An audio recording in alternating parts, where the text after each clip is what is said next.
Se você fosse fazer um filme baseado somente na frase "fique longe de estranhos na rua", seria esse filme. Um aviso aqui muito importante antes de começar a crítica de fato, que é o seguinte: esse filme foi uma indicação da minha irmã Joana, então eu já entrei nele tendendo a gostar. Não foi o caso, mas tendendo a gostar, tendendo a falar, não, vamos ver, se ela indicou, vamos torcer pra ser bom. Só que é o seguinte, pô, eu vi também muitas outras análises, todo mundo falando tão bem desse filme, só que eu não consegui me afeiçoar pelo filme de jeito nenhum, não teve como. Primeiro pelo fato de ele não ser um terror mesmo, tá todo mundo falando que ele é um terror e na verdade ele é um suspense, no máximo um suspense, terror de forma alguma. Segundo, o mais interessante é o que? Se você não tá acostumado com filmes de terror, com filmes de suspense, querendo ou não, é um bom meio para você começar nesse mundo, já é uma porta de entrada, mesmo que seja uma porta de entrada bem mais ou menos, mas é uma porta de entrada interessante para se começar. Agora, se você já tem uma bagagem um pouquinho maior, ou um olhar um pouco mais crítico, ou a sua suspensão de descrença não funcionar tão bem nesse filme, que foi o meu caso, ele não vai te pegar. Suspensão de descrença é o mais importante em relação a esse filme, porque se você não compra a ideia que a irmãzinha dele sonha, que ele tá conseguindo ter umas visões e tal ali, se você não comprar isso, se o filme não conseguir pegar você dessa maneira, não tem jeito. Mas vamos começar pela sinopse. No fim dos anos 70, uma cidade atormentada por um sequestrador de crianças. Ele deixa um balão preto onde passa e tal, onde ele pega a criança. E Fanny, infelizmente, é sequestrado. E aí tem esse sequestrador que quer manter ele em cativeiro. E ele até tenta ter uma motivação interessante ali, mas não se concretiza. E é isso o filme inteiro. Com algumas pitadas que a irmã dele tem alguns sonhos mediúnicos, ela meio que consegue prever o futuro pelos sonhos, um negócio meio não explicado direito, e várias coisas que poderiam ser mais. Esse é o ponto do filme, ele poderia ser mais. E é o grande problema, que é o roteiro. O roteiro e a direção são da mesma pessoa, que é o Scott Derrickson. Ele dirigiu o muito bom Exorcismo de Emily Rose, mas nesse aqui ele acaba se perdendo um pouco. Existiam grandes expectativas em relação a esse filme pelo fato dos filmes que ele tinha dirigido anteriormente e pelo fato dele ter saído da Marvel para fazer esse filme. Então, sair de um certo para fazer uma coisa dessa, já se cria muita expectativa. A expectativa estando muito alta, a decepção às vezes também é muito alta.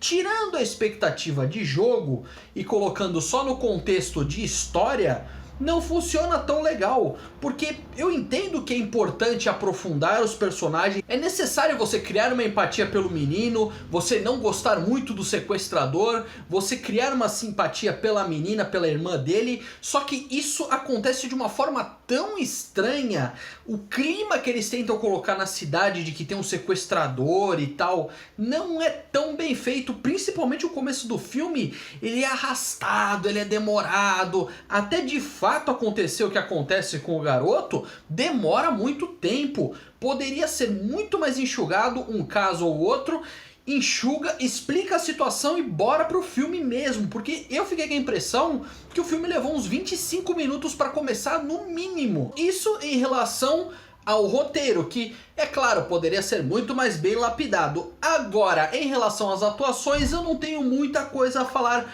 porque são 3 atuações muito boas.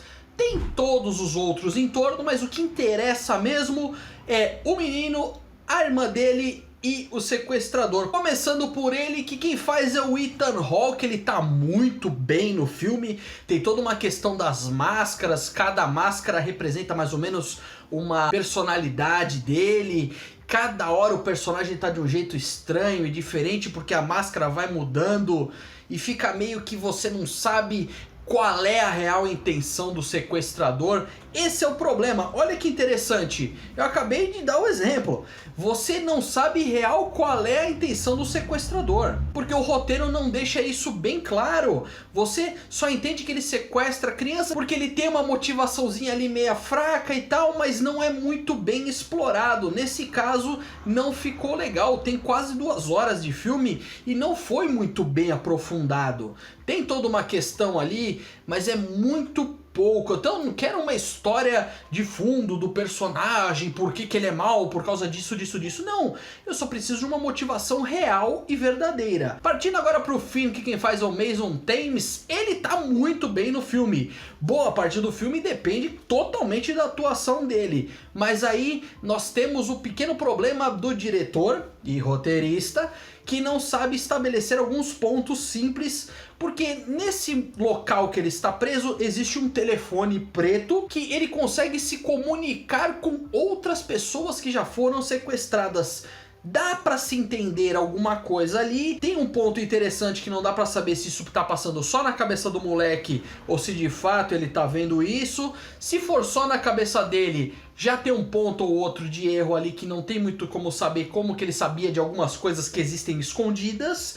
Mas tudo bem, dá pra se levar. Se for só pelo aspecto dele, sei lá, tá conseguindo conversar ou tá ali imaginando e vendo as coisas, pode-se fazer alguma relação que seja, mas a atuação dele é muito boa e ela que segura o filme, porque precisa ser assim. Afinal de contas, ele é o sequestrado e ele que precisa entregar um pouco mais, em alguns momentos se emocionar, em alguns momentos ficar falando sozinho.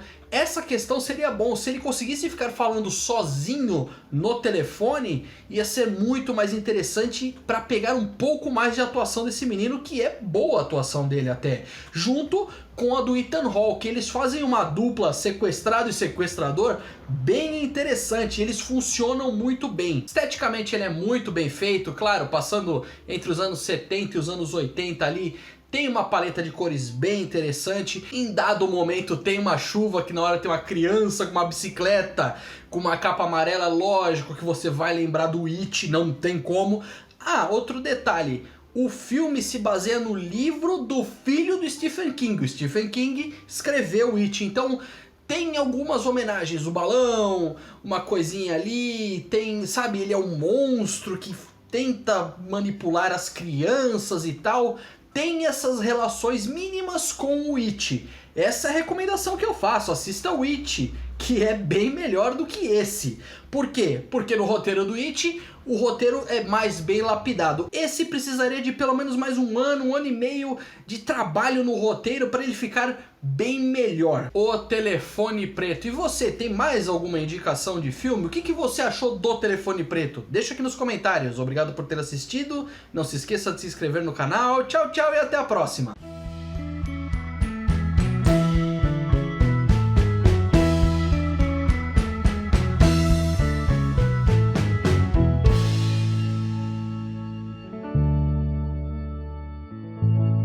Essa história tem tanto potencial que pode até ser que faça um filme antes desse.